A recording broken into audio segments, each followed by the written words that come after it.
যারা মহিষের মাংস খেতে পারেন না, মহিষের মাংস খেতে অনেক সমস্যা হয়, মহিষের মাংসতে গন্ধ পান, অনেকটা কেমন জানি লাগে, কালো কালো লাগে, তাদের জন্য আজকের আমার রেসিপি। আমি এখানে 1 কেজির মতো মহিষের মাংস নিয়ে নিয়েছি।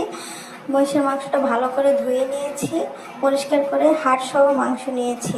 এই মাংসটাকে আজকে আমি রান্না করছি। আগে থেকে মশলাটা ভালো করে কষিয়ে নিচ্ছি, বারবার পানি দিয়ে কষিয়ে নেওয়ার পর একদম শুকনো হয়ে যখন তেলটা ভেসে ভেসে আসবে, তখন আমি এটার মধ্যে একটু মাংসটা দিয়ে দিচ্ছি।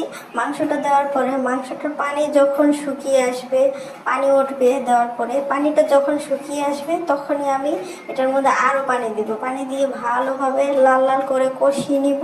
আর মহিষের মাংস রান্নার একটা স্পেশাল স্পেশাল মশলা আছে, সেটা হচ্ছে আদা। আদাটা যদি আপনি একটু ভালো করে একটু বেশি করে দেন, বাড়িয়ে দেন,